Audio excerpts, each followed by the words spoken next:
morning, and it's another beautiful Wednesday morning from the studio of JDN Radio 101.5 FM for today, the 25th of February 2026. And I welcome you to the newspaper review. And this morning, I will be looking at three dailies: the Punch newspaper, The Nation, and also some news from Daily Post.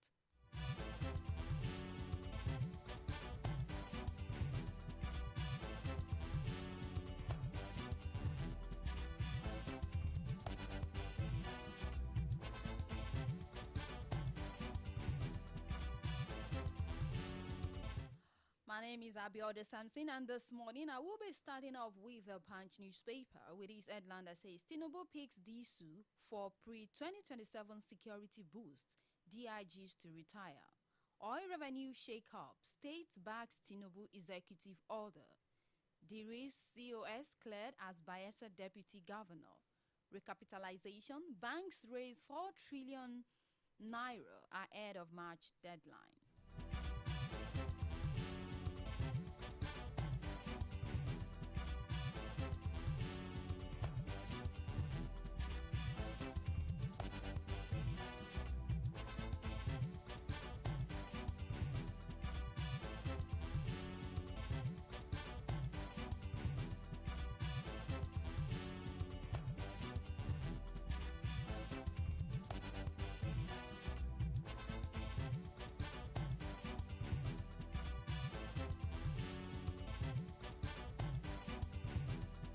Alright, if you're just tuning in, it's still the newspaper review on your dial 101.5 FM, JDN Radio, broadcasting for all. And I'm still on the Punch newspaper for this morning, 25th of February 2026.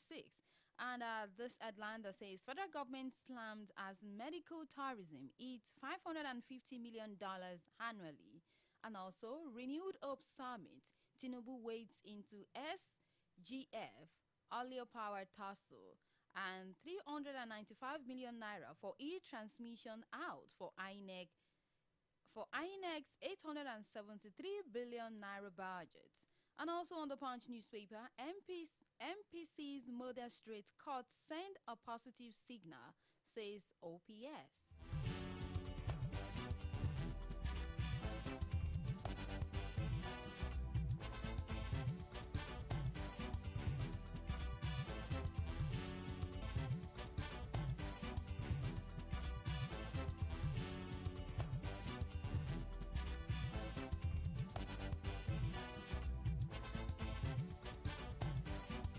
And moving forward with The Nation with its headline that says President to team, take our scorecard to grassroots. Bank raises 4.05 trillion naira in recapitalization drive. Egbetokun out, DSU step in as IG. Federal government, US House panels report catalyst for more cooperation. Tinubu to Akume, ally, mend fences for peace development in Benue. And those are the stories that made it to the front page of The Nations for this morning.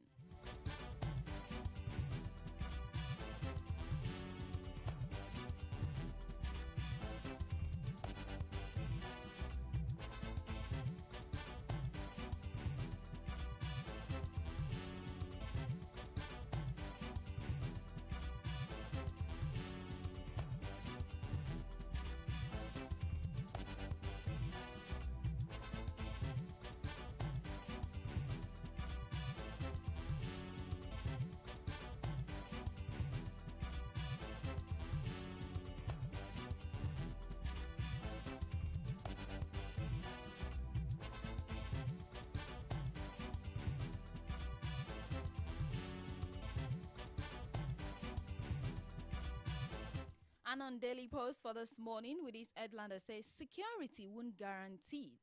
Nigerians pulls out old video of Edo governor warning Peter Obi. And also on the Daily Post, court delays ruling in Ganjude's port case. And also on Daily Post, Owo church attack, DSS arrest high-profile ISWAP commander hiding in Edo village. And those are the stories from Daily Post for this morning.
we'll be starting up with the nation for this morning. If you are just tuning in, it's still your dial 101.5 FM, JDN Radio, and it's the newspaper review. And I will be starting up with this headline that says, President to team, take a scorecard to grassroots. President Bola Ahmed Tinubu yesterday urged the Renew Hope ambassadors to take the message of reform to the grassroots to enable more Nigerians understand the policies and programs of his administration. The president emphasized that no reform can succeed without public understanding, participation, and feedback. Tinubu spoke on the need to spread awareness about his scorecard during the Progressive Governors Forum, PGF, Renewed Hope Ambassador Strategic Summit at the State House Conference Hall, Abuja. The Renewed Hope Ambassadors, led by the Progressive Governors Forum Chairman and Imo State Governor Hope Uzodinma, is an intro-party structures dictated or generating consciousness about the programs and achievements of the administration. The president, represented by Vice President Kasim Shettima, said the administration focus has shifted decisively from economic stabilization to rapid expansion and resilience building. At the summit presided over by the All Progressive Congress APC National Chairman, Professor Newante Yuwata, where governors, ministers, members of the National Assemblies, other party leaders, and some private sector leaders. And the story continues on the nations for this morning.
Bank raises 4.05 trillion naira in recapitalization drive.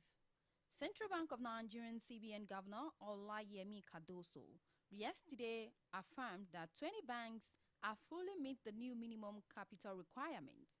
According to him, 13 others are on course to meeting the threshold ahead of the March 31st deadline. He also said the banks have raised 4.05 trillion naira through domestic foreign instruments. Cardoso spoke while giving the latest progress report on recapitalization. Cardoso spoke in Abuja after the 304th meeting of the Monetary Policy Committee, MPC. He said recapitalization is progressing well and expressed confidence that the process will be completed within the stipulated time. He said, to date, 20 banks are fully meet the new minimum capital requirement, and the further 13 are at the advanced stage of their capital raising processes. And the story continues on the nations for this morning.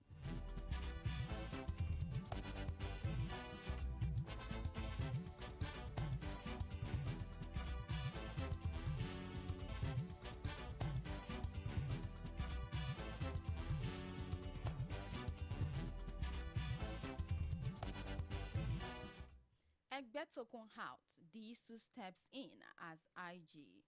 A new chapter opened in the history of police yesterday. Inspector General of Police IGP Kayode Egbetokun, due to retire in June next year, resigned with immediate effect. President Bola Ahmed Tinubu, who promptly accepted his exit, appointed Assistant Inspector General of Police AIG Olatunji Rilwan Disu as acting Inspector General of Police. He will become the 23rd IGP after the approval of his appointment by the Police Council and clearance for the position by the Senate. Although Egbetokun said he was leaving for personal reasons, it was gathered that his consistent opposition to state police, which the president considered very important to ending insecurity in the country, might have been responsible for his exit. Besides, source in government says another likely reasons for his precipitative exit might have been his bungling of the presidential directive to withdraw orderliness from public office holders not permitted to have police protections. In many public fora, Egbetokun did not shy away from affirming his rejections of state police. He continuously said he would beef up community policing. And Egbetokun was appointed in June 2023 for a 4-year term. In September 2024, when he clocked 60, there were agitations that he should step down in line with civil service rule for officials to step down at age 60 or after 35 years of service, whichever come first. But the government says the amendments to Police Acts in 2020 has prescribed a 4-year tenure for the IG unless he resigns or removed by the president. And the story continues on The Nations for this morning, the 25th of February 2026.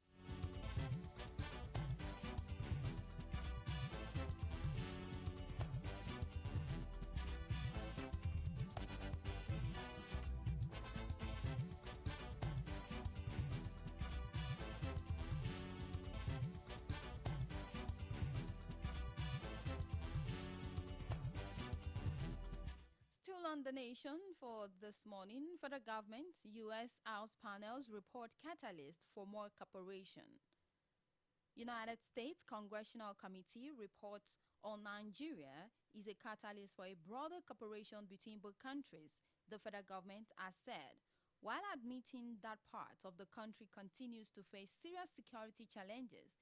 The government maintained that Nigeria does not have and has never had a state policy of religious persecution.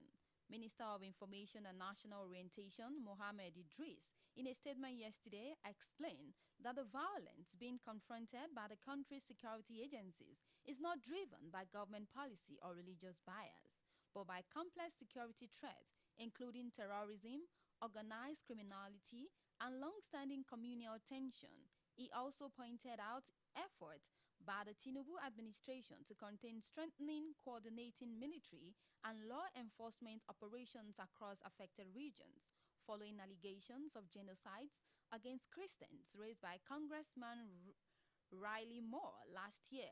A U.S. congressional team visited Nigeria on fact-finding.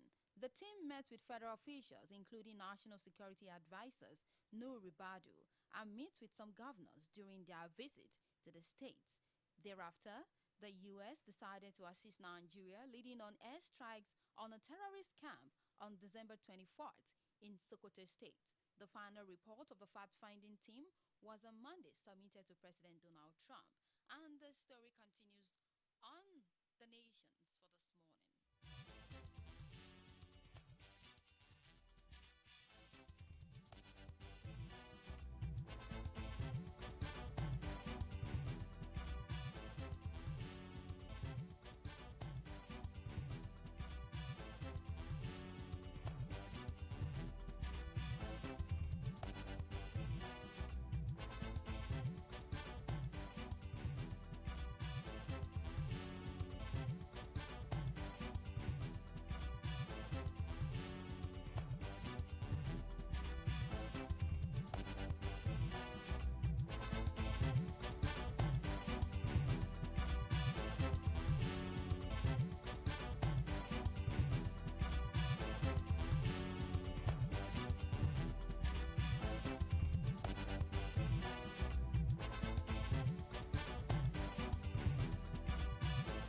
And moving forward to the Punch newspaper for this morning with this headline that says, Oil Revenue Shake-up, State backs Tinubu's executive order. The chairman of the Forum of State Commissioner for Finance, for Finance, Akintunde Oyebode, has said President Bola Tinubu's Executive Order 9 on direct remittance of oil and gas revenue will add only about 1.5 trillion naira to the Federation account, arguing that the bigger issue is enforcing constitutional custody of Federation revenues and fixing leakages created by the Petroleum Industry Act framework. Oyebode, who spoke on the news on Tuesday, is also the Commissioner for Finance for the Ekiti State Government. He said in monetary terms, this is not even a significant increase to the Federation account. In total, from the management fee, frontier exploration fee, and the gas flaring penalties, we estimated approximately 1.5 trillion naira will be added to the Federation account. And the story continues on the Punch newspaper for this morning.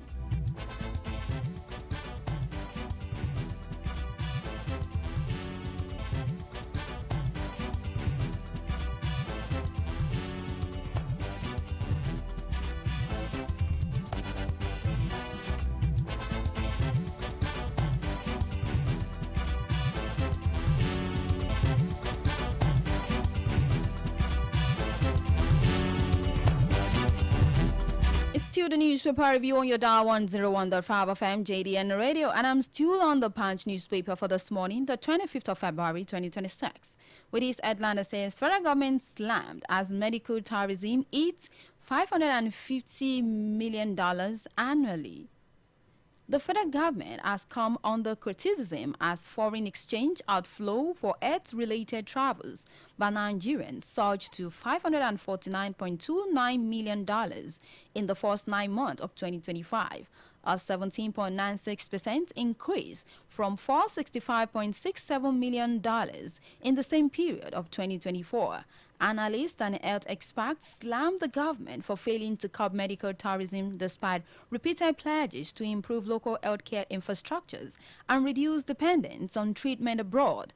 The foreign exchange refers to the personal allowance an individual can obtain from the Central Bank of Nigeria for medical travels abroad. While the CBN tracks the FX outflow, it does not monitor how the money is spent. Analysis of the CBN Quarterly Statistical Bulletin for Quarter 3, 2025 shows sustained growth in medical-related travel expenses. Nigerians spent $151.53 million in Quarter 1 of 2025 and $189.41 million in Quarter 2 and $208.35 million in Quarter 3, bringing the 9-month total to $549.29 million.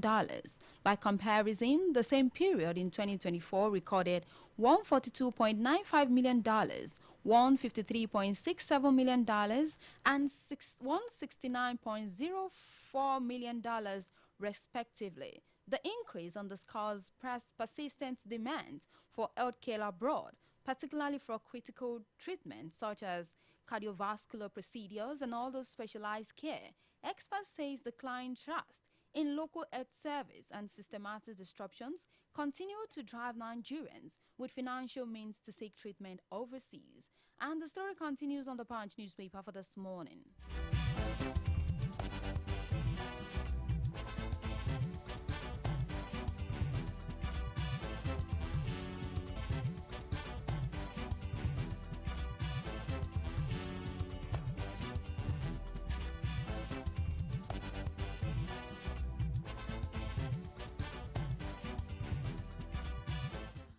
And still on the Punch newspaper, renewed Hope Summit, Tinubu wades into SGF Alio Power tussle.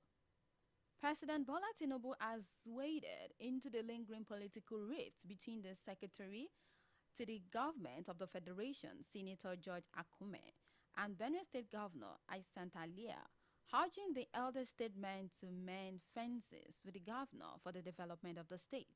The president, represented by Vice President Kasim Shettima at the Progressive Governors Forum Renewed Hope Ambassador Strategic Summit on Tuesday, appealed directly to Akume to extend an olive branch to ally. Speaking at the State House Conference Center Abuja, Tinubu said Senator Akume, apart from being a doctor, is the longest-serving public servant in our current dispensation. He is in his 70s. He started work in the Benue State Government House. He was the director of protocols. He was a permanent secretary. He was a governor for 8 years, a senator for 16 years, a minister for 4 years, and now the secretary to the government of the federation. You have seen it all. You are an elder. Please reach out to all our junior brothers. Let's build Benue together. Benue deserves peace. Benue deserves development. The president emphasized national unity over political division, declaring what binds us together, as I have always said, supersede whatever that divides us. And this story continues on the Punch newspaper for this morning.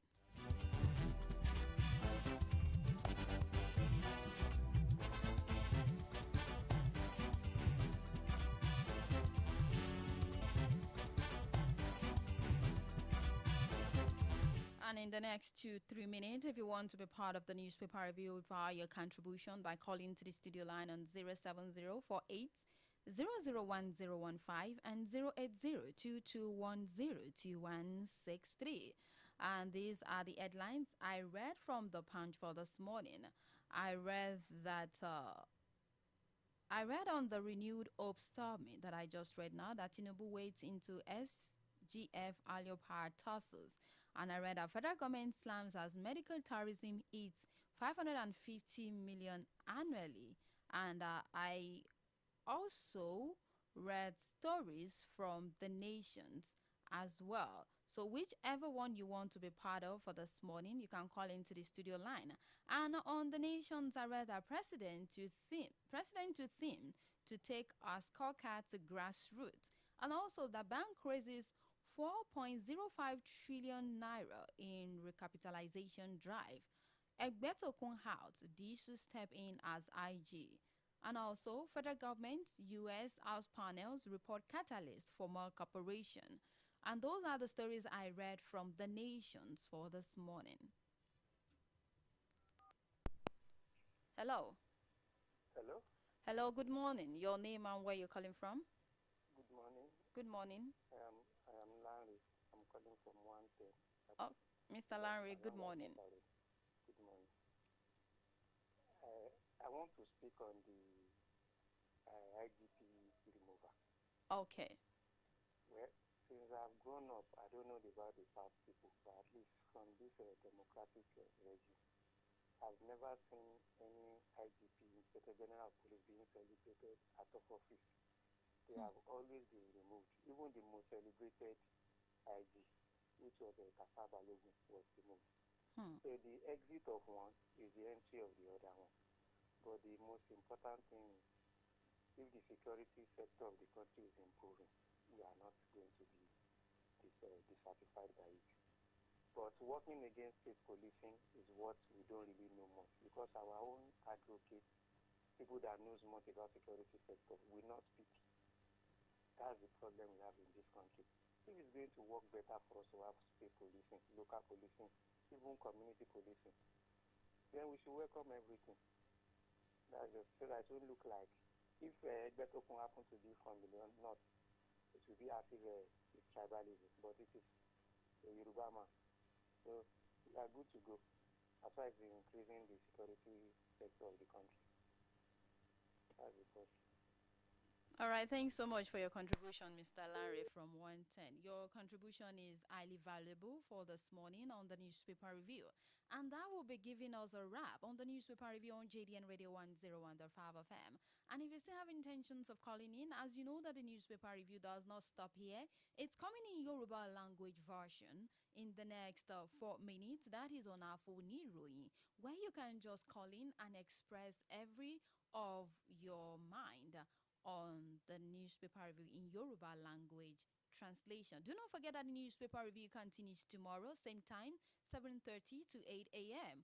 on your dial 101.5 FM. I remain Abiodun Samson. Stick it to the frequency 101.5 FM as our phone comes up shortly.